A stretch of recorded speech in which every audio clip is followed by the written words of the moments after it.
It only says to ask him about the Batman movie in the notes. Seeing the new Batman movie. I didn't want to judge, so that's what I wanted to get across. Oh, you don't want to talk about this, you're not judging. People want you to talk about this, but I don't want to. Do you? They do, yes.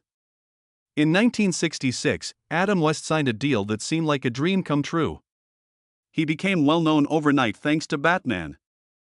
$3.5 billion worth of goods were sold at the show. Dress-up clothes, lunchboxes, and action toys flew off shelves all over the world.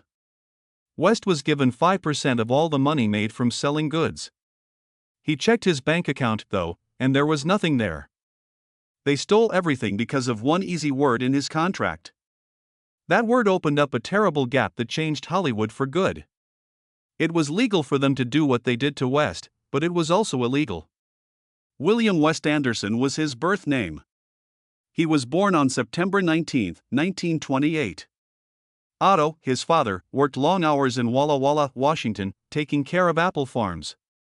Audrey, his mother, sang opera and played the piano, and she always wanted to be in Hollywood. She used to aim for fame, but she gave it up to raise her kids. She was dramatic, artistic, and hard to guess when she was at home. Adam would later say that she was smart and talented, but she was also troubled and stuck in cycles of sadness and alcoholism. Still, she gave him something even though everything was a mess. A strong desire to do well and be seen. His steady and quiet father gave him direction. But it was his mother's strange mix of sadness and drive that stuck with him the most. He got a copy of Detective Comics one day in 1938, when he was only 10 years old. You were 27 at the time. A dark man in a cape jumped across buildings on the cover. It was Batman's first show. He was drawn in by the darkness, the reasoning, and the safety of it all. He saw for the first time that heroes didn't have to be loud or unbeatable. They might be smart. They might have ghosts. He read those comics over and over, played out scenes in the backyard, imitated voices, and put himself in the pictures. It was more than just fun. It was a plan for getting away. When he was 15, his parents' marriage ended. Leaving his mother and younger brother behind, he moved to Seattle. His mother married Dr. Paul Flothow, a neurosurgeon, again, and the two of them moved into a huge stone house. Threw parties again, bringing singers and artists to the house as if she were trying to finish the life she never had time to finish. West, who was a teenager at the time, was taking it all in. Seattle was noisier, faster, and stranger than the quiet farms where he grew up. For him, theaters and radio stations were like new schools. He started to change because of the city's spirit. He was sometimes crazy. He went to Walla Walla High School at first but was kicked out. Then he got into more trouble at Seattle's Lakeside School, a fancy prep school. The two of them stole a school bus one night and drove it all the way to Tacoma to party with girls and drink champagne. He talked his way back into school when they were about to kick him out again. He was allowed to stay, but he had to live with a strict math master. He did well even with all the trouble. There are sports, school shows, and student government. People knew him for his deep, smooth voice. He liked the way people called him Tex Anderson, which sounds like a cowboy. What he learned about how to keep people interested was at Lakeside. He went back to Walla Walla after college and started at Whitman College. He became a member of Beta Theta Pi and studied writing and psychology. He joined the group that gives speeches and was interested in convincing people and putting on shows. He got married to a classmate named Billy Lou Yeager during his senior year in 1950. She was only 17 years old. In the summer, he worked in canneries and farms to make money for food. He got a job as a radio host after college and saved money to go to Stanford. But he didn't sign up, instead, he wandered. He said he was going to UC Santa Barbara to study one summer, but he really just spent the whole time tanning. He was after something but didn't know what it was yet. This was the start of the Korean War in 1951. He was sent to war, but he never saw the front lines. He spoke instead. He was put at the American Forces Network by the Army, where he worked as a radio host. Worked for 2 years from bases in California and New Jersey to broadcast news, weather, and shows that lifted mood. It wasn't just service, it was also a place for him to learn. He learned how to hold people's attention, write scripts, and talk in public. He wasn't aware of it yet, but the long hours he worked at AFN were laying the groundwork for his future job. In 1953, when he got out of jail, he went back home and got a job as a milkman. The work wasn't worth it. Even though it was early in the morning and his arms hurt, he never stopped working hard. He would bring milk at night and then rush to radio stations to try out for jobs. His voice helped him get small roles and a few ads in his area. He didn't give up because he was sure something would break. To his friends, he said, "I'll do anything, even drive a milk truck and dream." In 1954, he was ready to take a bigger step. He went to Hawaii with Billy and their 2 kids. There, he got a job as a helper on the Kini Popo Show, a weird kids show with a chimp named Peaches.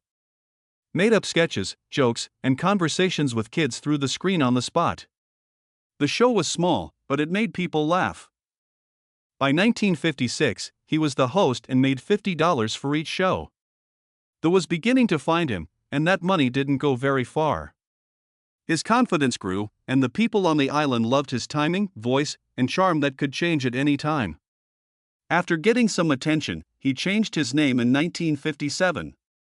Adam West took the name William West Anderson. He needed something rhythmic that would stick in his mind. He wanted the new name to fit with the picture he wanted to show. Classic, rough, and a little strange. In the same year, his marriage began to fall apart. It got old making trips back and forth from Hawaii to Los Angeles. He tried out for flying jobs. Those were where he slept. He wrote notes. He called people. It was very hard. He told himself it was worth it. Each turn down felt like a test. The first part he played in Hollywood was in 1959. It was not big. In The Young Philadelphians, which starred Paul Newman, he played a courtroom observer. He got $200 for 2 days of work, but he used that money to get parts on Bonanza and other westerns. It was fun for him to play slick players and criminals. He played Doc Holliday in 3 shows from 1959 to 1961. The Lawman, Sugarfoot, and Colt 45. People did notice these weren't big parts. He knew how to say things in a way that made them stick.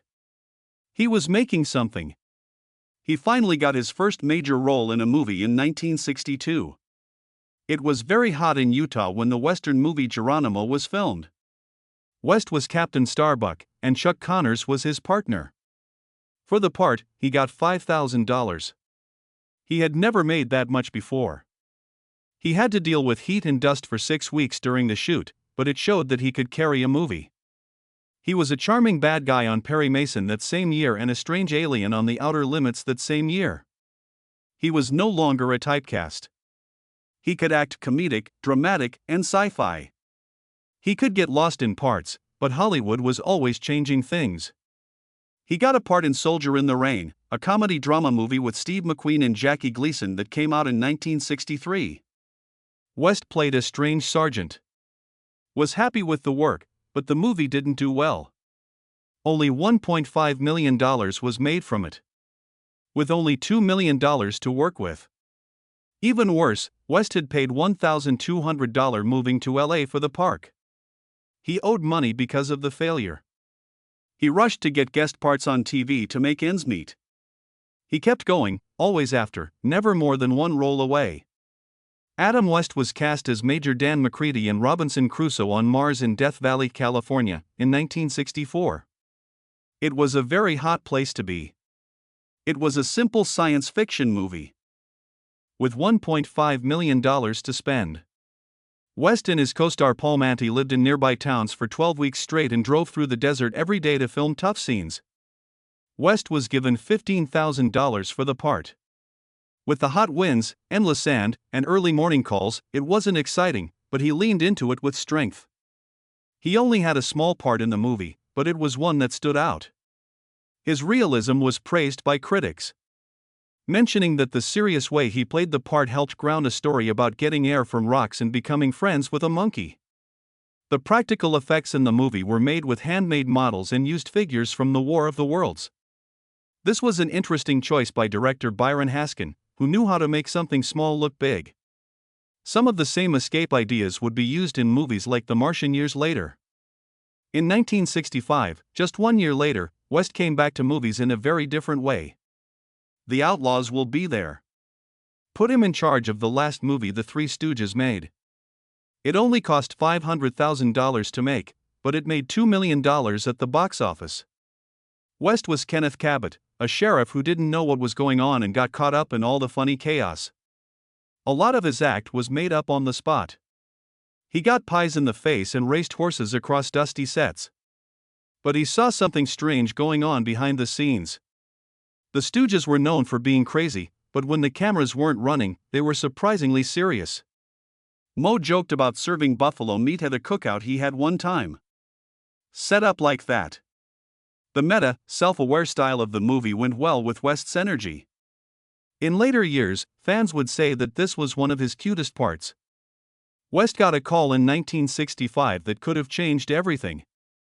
After Sean Connery quit, he was asked to try out for the role of James Bond. West took a plane to London, read some lines from Thunderball, and then left without getting anything. George Lazenby would wear the tux in the end. West later said that the event was embarrassing. It hurt his pride and changed the course of his career. He stopped trying to be a typical action star and focused on playing different roles. It wasn't always painful to lose Bond. It was briefly thought of him again for Diamonds Are Forever in the 1970s, but he turned it down because he thought James Bond should be British. Something important became clear at that moment. West knew what kind of person he was. But West got another surprise break in 1964, even before his Bond dream died.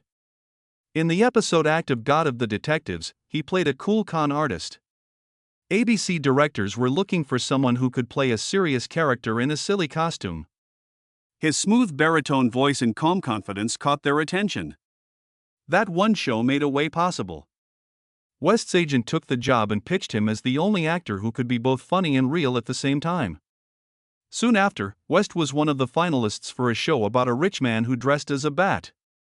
The deal was made at the end of 1965. 7 years. $350 for each show. The pay wasn't what a star gets, but it was enough to keep West with Greenway Productions. He tried on the suit in October. It was heavy. The 40-pound hood by itself hurt his neck during long 12-hour shoot days with hot lights. All of that didn't matter, though, when Batman first aired on January 12, 1966. 20 million people watched the first show, called Hi Diddle Riddle. West sped up his lines, like the famous Get Rid of a Bomb line, and it worked. The makers didn't believe he would be funny, but it turned out to be his best quality. It was the 5th most watched show in America by the middle of 1966. West used to get $2,000 for each show or $4,000 for each two-parter. He was able to get a raise to $2,250 by the end of the first season. Still, they had to film 2 shows every week. His health started to get worse as he wore the constricting suit under heat lamps and didn't get much rest. Because the cowl made it hard for him to move his neck, every action scene was a fight against pain. In the end, his pay was the same as that of Batgirl, Yvonne Craig. But Burt Ward, the person who played Robin, wasn't lucky. It only cost him $350 an episode to begin with and $450 by the end, even though he was in almost every scene. Even worse, he didn't make any money from merchandise, even though Batman toys were worth about $3.5 billion by 1970. Ward once said, "The hairdresser made more money than I did." The style of the show was loud and bright, with lots of bam and pow effects. That West pushed to make fun of comic books. After that, there were votes for the bold set design. In 1967, there was a writer's strike, which sped up shows and made West and Ward often have to make up their own lines. People really liked lines like, "Holy sardine Batman." West didn't just fight for his own pay behind the scenes.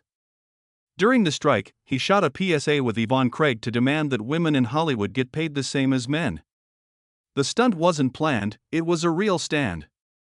And it shocked people who thought West was just another character in a costume. In July 1966, West made his big screen debut in Batman. It was $100,000 that he agreed to take instead of $150,000. A fake explosion in a submarine almost burned off his eyebrows while they were shooting. The story of the dehydrator, in which bad guys turn people into dust, was silly. Fans really liked it, though. The budget of $1.5 million paid for tools, sets, and the Batboat and Batcopter, which were later used in the show. The first week made $1.9 million in ticket sales, with more than 1.2 million tickets sold at $1.50 each. The gear machine was already going strong. A lot of money had been made with the Batman name by 1970. Kids went to school in capes and lunchboxes, action figures, and the well-known Batmobile toy were all over the stores. A lot of people bought the perfect Captain Action Batman outfit, which came with a tool belt and lots of gadgets. At a sale later, one box that hadn't been opened would fetch $3,150. The plan was brilliant. If you sell one toy, you can always sell more character packs. This would be used by future lines like Lego and Funko Pop. Most people know the movie for the Riddler's chessboard trap, but that scene wasn't even in the plot. The cast-in director Leslie Martinson made it up on the spot after seeing how the crowd responded to wordplay early on. There were lots of puns. Every take for Frank Gorshin, who played the Riddler, was a joke. It turned out to be very Batman. Wild, bright, and smart. It wasn't just fun, it changed the way superhero stories could be told by making it easy to mix funny and scary parts. After that, there was the New York launch. July 1966 in Times Square. Over 15,000 people rushed the building. The police couldn't stop them. West had to sneak in from behind. He wasn't at the party. He missed the moment, but not the red carpet. Newspapers said it was the most crazy fan excitement since Beatlemania. Adam West knew what Batman had turned into that night. It wasn't just a TV show, it was a culture boom, and he was in the middle of it all. When Adam West signed his first book for the Batman TV show in 1966, the promise seemed clear. He and Burt Ward were promised 5% of the royalties from merchandise that used their likenesses. After all, it seemed like a fair payment for being the faces of a worldwide success. But as Batman merchandise like masks, action figures, lunchboxes, Halloween costumes, and even breakfast cereal flooded the market, the truth was buried in a web of legalities. As soon as sales of goods topped $3.5 billion, West and Ward hadn't seen a single penny. Century Fox and ABC didn't have to break the deal to get away with it. They just sent the money to company subsidiaries and said that everything they sold was just promotional items instead of real goods. Of course, West and Ward's share was legally lost because the company never sold these promotions. It wasn't a joke. It was made to keep the actors from ever getting the money they were owed. In the 1970s, when the Screen Actors Guild finally said it was wrong, the damage was already done. They couldn't get in, so they were left with broken vows. In 1968, Adam West found out how bad the betrayal really was. He leaked financial records that showed how much money the merchandise sales brought in and proved what he had thought for a long time. He was so mad that he sued Greenway Productions for $1 million. But justice was done quietly. The case was solved without going to court. Sources said it was less than $100,000, but the amount was kept secret. West's lawyer said that amount was nowhere near what he was really owed. The quiet hurt as much as the number. The deal made sure that no one knew the truth. West had to carry the weight of knowing he had been lied to and was told to move on. Then there was the blow that made the wound worse. In 1989, Burt Ward told everyone about it during a return show for The Late Show. He said on the radio that after 1970, neither of them had gotten residuals or merchandise royalties. It was easy to find the repeats. TV networks were making a lot of money. But what about West and Ward? Each of them got a check every year for only $5,000. People in the crowd laughed in a strange way, but West didn't smile. He fell into a deep sadness that didn't show any signs for years. Stopped going to events related to Batman. He moved away from the persona that had made him famous in the first place. It wasn't just about money, it was also about losing your honor and being thrown away. It wasn't a rare case that the whole let everything happen. Studios all over Hollywood used promotional tie-ins as a reason not to pay actors royalties. By labeling toys, shirts, and games as marketing items instead of retail items, they got out of whole parts of standard contracts. It wasn't just smart accounting, it was also intentional, planned abuse. It also meant years of work for actors like West and Ward without pay while execs got bonuses. It was too late for many when the Screen Actors Guild said it wasn't okay. For the next group of stars, the decision was a bitter lesson in how not to behave. In 1969, an audit of the studio showed something even worse. Adam West was the star of one of the most popular TV shows, but by the third season, he was only making $2,250 per episode. It turned out that this amount was only 10% of what his fame had brought in for the network. Not only did he not get paid enough, but his fame also cost him money. He owed money for the fame that came with being Batman. That fame made other people rich, but it left him with the bill.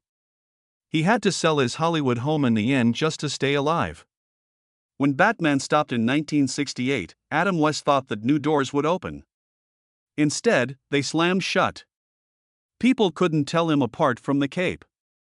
Officials didn't want a cartoonish hero in their serious movies, and hiring agents said he looked too much like Batman for real drama. West did his best to show them they were wrong. He tried out for major parts more than 50 times, including The Godfather. It didn't land. He was a holdover from a trend that was no longer popular, and the business world went on without him.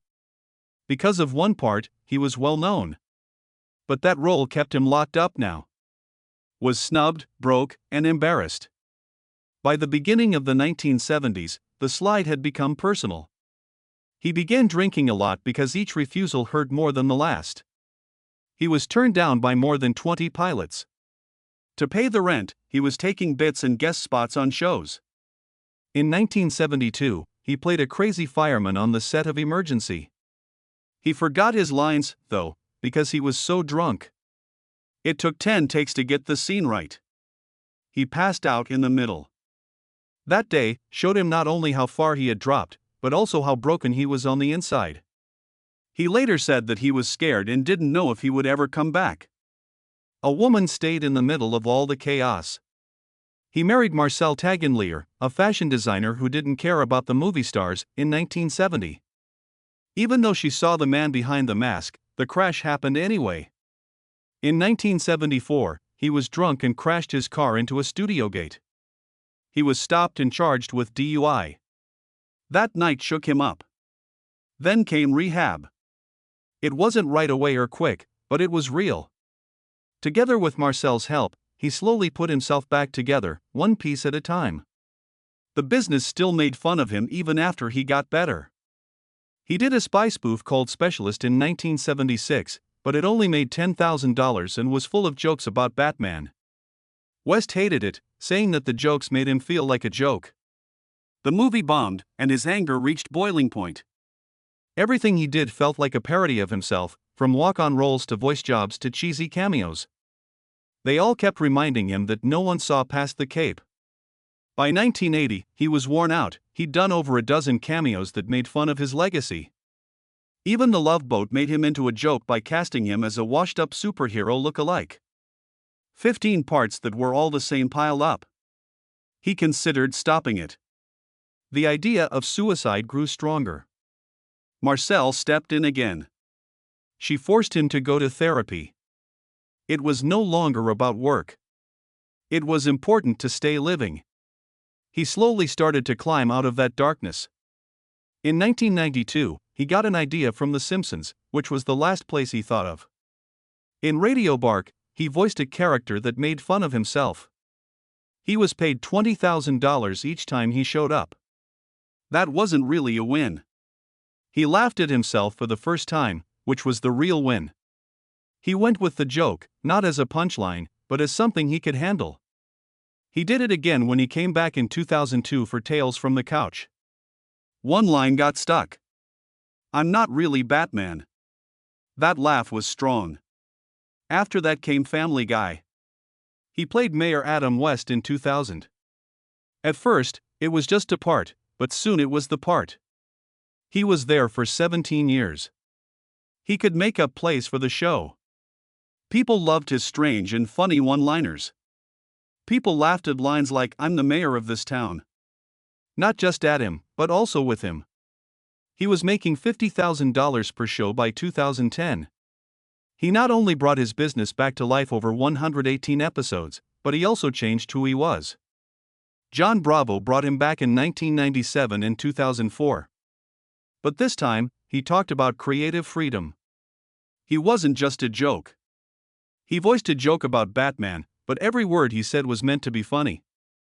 He walked the line between missing the past and being proud of himself. To show he wasn't just Batman, he even voiced sexy bad guys. He was more. From 2003 to 2008, he did the character of Sprig Spivak on The Well-Known Parents. Kids adored him. The Batman metaphors were picked up by adults. He was in the running for a Kids' Choice Award in 2005. Going to be Young and Wild, Westman aired on May 9 and became a hit with viewers. He played himself when he was younger and made fun of fears kids have. It was from the heart. It was smart. The world finally gave him his flowers on April 5, 2012. He got a star on the Walk of Fame in Hollywood. There were more than 200 people there. He laughed about the time when he was a superhero and smiled in the sun. Adam West was written on the plaque. Not a thing else. That star made an extra $100,000 a year from conventions. His total number of on-screen roles as Batman had hit 156. That number was important. It showed that he was a generation's face. But something else was growing inside him the whole time. He was told he had chronic lymphocytic leukemia in early 2017. He didn't tell anyone, not even friends like Gary Summers. He told the truth only 6 weeks before he died. He had mild chemotherapy but didn't get any intensive care. He didn't want pain to be a part of his last days. His body wasn't strong enough to fight off sickness. The stated cause was septic shock, which caused the heart to stop beating. Burt Ward had been there a few weeks before and said West looked great. He had been told that West might have 3 to 5 more years to live. But Adam West died on June 9, 2017, at the UCLA Medical Center in Los Angeles. 88. All 6 of his children and his wife Marcelle were with him. Little by little, he spoke his last words in that hospital room. They were a soft reminder of the boy who had changed in a fire pole room under Wayne Manor many years ago. That the bat pole. The bat sign shone on Los Angeles City Hall after he died. Whitman Tower was lit up in his city of Walla Walla. A farewell episode of Family Guy was shown with old clips. It was seen by more than 7 million people. The term "Thank You Adam West" became popular all over the world. Even Quahog High School was changed to Adam West High School for the show. His net worth had grown to $8 million by that time, thanks to residuals and talks at conventions. But after he died, a secret truth came out. He had missed out on movie earnings worth almost $20 million. Contracts from the 1960s gave producers the right to use his picture forever, but they did not give him any residuals. He didn't get anything every time Batman was shown again or a toy was sold.